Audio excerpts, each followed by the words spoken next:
થઈ ચૂકી છે એનડીએની 109 બેઠકો પર એનડીએ આગળ ચાલી રહ્યું છે। મહારાષ્ટ્રમાં એનડીએની સેન્ચુરી થઈ ચૂકી છે। એનડીએ કે જે 109 બેઠકો પર આગળ ચાલી રહ્યું હોવાની હાલમાં જાણકારી છે। 288 માંથી 150 બેઠકોના વલણ સ્પષ્ટ થયા છે।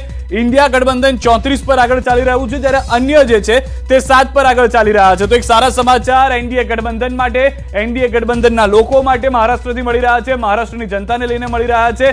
અનિલભાઈ, એક ક્વિક રિએક્શન, એ પણ મતદાન ખૂબ ઓછું થયું, મુંબઈ હોય કે મોટા મોટા સિટીઝ હોય કે મતદાન ઓછું થયું ને ફરી એક વખત ચિંતાની વાત હતી, 110 નો આંકડો થઈ ગયો છે ત્યાં આગળ।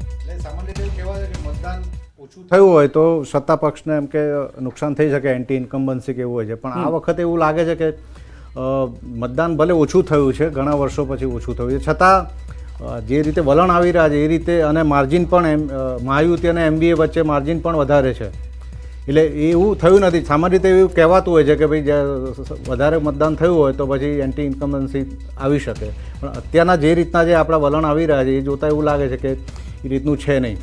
હજી કેટલા વાગ્યા સુધીની સમયની રાહ જોઈએ એક વિશ્લેષક તરીકે આપને લાગી રહ્યું છે? કારણ કે મારા ખ્યાલથી અત્યારે ત્રીજો કે ચોથો રાઉન્ડ અત્યારના જે અપડેટ છે તે પ્રમાણે મહારાષ્ટ્રથી મળી રહ્યો છે, હજી ત્યાં પણ ઘણા રાઉન્ડ બાકી છે, કદાચ ઉપર નીચે થઈ શકે, પરંતુ મોટું ટ્વિસ્ટ આપ જોઈ રહ્યા છો એવું કોઈ?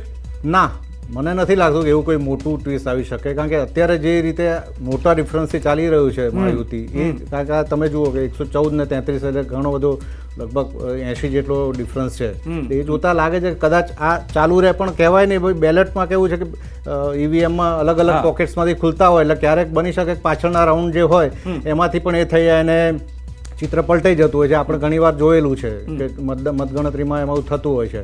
અત્યારથી કહેવું તો મુશ્કેલ છે, પણ જે રીતે ટ્રેન્ડ છે અને જે ડિફરન્સ છે એ રીતે જોતા લાગે છે કે આગળ મહાયુતિ માટે કદાચ રસ્તો સાફ છે।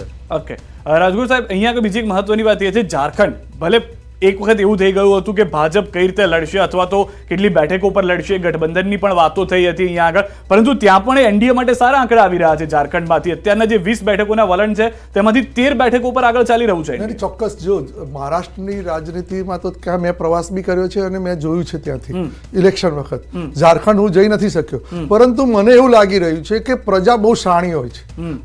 ચોક્કસ રાજકીય વિશ્લેષકો તમારા અહીંયા આગળ જેટલા લોકો આવશે એ બધા જ કન્ફ્યુઝ હશે, પ્રજાને આમ છે ને પ્રજાએ શું કર્યું ને ખબર નથી ને આવું લાગતું હતું ને, પણ એ બધા જ લોકો ખોટા પડવાના છે। હું એવું નથી કહેતો કે ભારતીય જનતા પાર્ટી સાચી પડવાની છે, પરંતુ મહારાષ્ટ્રની અંદર જ્યારે પ્રચાર પ્રસાર ચાલતો હતો ત્યારે સ્પષ્ટ કહેવામાં આવતું હતું કે ભાઈ આ જે રાજકીય અસ્થિરતા મહારાષ્ટ્રમાં થઈ એના માટે કારણભૂત કોણ? તો ચોક્કસ ભારતીય જનતા પાર્ટી સાથે દગો કરીને જે વ્યક્તિએ મુખ્યમંત્રી બનવા માટે જે દગો કર્યો, અને એ વસ્તુ કદાચ એની લોકોએ સાચી પણ માની, પરંતુ જ્યારે શિંદે સાહેબે બરવો કર્યો અને પછી જ્યારે 1 મિનિટ પહેલા જ કોઈ પણ રાજકીય વિશ્લેષક એવું માનતો નહોતો કે ભારતીય જનતા પાર્ટીએ આ પાર્ટી તોડી છે શિવસેનાને, અને ભારતીય જનતા પાર્ટી પોતાનો મુખ્યમંત્રી બનાવવા માટે આ કામ કરી રહી છે, અને જે ભારતીય જનતા પાર્ટીએ જાહેરાત કરી અને જ્યારે એ આદરણીય શિંદે સાહેબને મુખ્યમંત્રી બનાવ્યા ત્યારે અગ્નિ પરીક્ષાની અંદર ભારતીય જનતા પાર્ટીનો ભીન થયો, બધા જ રાજકીય પક્ષો અને બધા જ રાજકીય વિશ્લેષકો ત્યાં ખોટા પડ્યા। એટલે મુખ્યમંત્રી બનાવવા માટે અમે ત્યાં આગળ માત્ર આ અસ્થિરતા ભારતીય જનતા પાર્ટીએ ઊભી નથી કરી, મુખ્યમંત્રી બનાવવા માટે જે લોકોએ અસ્થિરતા ઊભી કરી હતી એ અત્યારે પરિણામ ભોગવી રહ્યા છે। ચોક્કસ ઝારખંડની અંદર પણ આ જ રીતે જે પણ નાના મોટા પરિણામ આવવાના છે એ ચોક્કસ ભારતીય જનતા પાર્ટીના સમર્થનમાં આવવાના છે। અત્યારે મહારાષ્ટ્ર અને ઝારખંડની સાથે સાથે જેમ ગુજરાતમાં વાવ વિધાનસભાની ચૂંટણી છે, તેમ અન્ય જગ્યાએ પણ 45 થી વધુ બેઠકો પર ચૂંટણી થઈ રહી છે। રાજસ્થાન છે, યુપી છે, તમામ જગ્યાએ થઈ રહી છે કે જ્યાં આગળ જોવા મળી રહ્યું છે। બંગાળના હાલના વલણની જો સૌથી પહેલા વાત કરી લઈએ તો પશ્ચિમ બંગાળની તમામ બેઠક પર ટીએમસી હાલમાં આગળ ચાલી રહી છે। જેટલું પણ બાય ઇલેક્શન થઈ રહ્યું છે, એટલે કે જ્યાં આગળ બંગાળમાં હાલમાં વલણ જોવા મળી રહ્યા છે ત્યાં તમામ જગ્યાએ ટીએમસી આગળ છે। ઉત્તર પ્રદેશની 7 બેઠક પર ભાજપ આગળ ચાલી રહી છે, જ્યારે કે ઉત્તર પ્રદેશમાં 2 બેઠક પર સમાજવાદી પાર્ટી આગળ ચાલી રહી છે। ગઈકાલે સમાજવાદી પાર્ટી તરફથી 10 થી વધુનો દાવો કરવામાં આવ્યો હતો। વાયનાડથી કોંગ્રેસ માટે સારા સમાચાર, રાહુલ ગાંધીએ સીટ ખાલી કરી બહેન માટે અને બહેન હવે આગળ ચાલી રહ્યા છે। ઝારખંડમાં હાલના વલણમાં એનડીએ આગળ ચાલી રહ્યું છે, પરંતુ સૌથી વધારે મહત્વની વાત જે છે તે એ છે કે પશ્ચિમ બંગાળમાં ફરી એક વખત ટીએમસી વિધાનસભા જ્યારે છે તો ટીએમસી તરફનું જોવા મળી રહ્યું છે।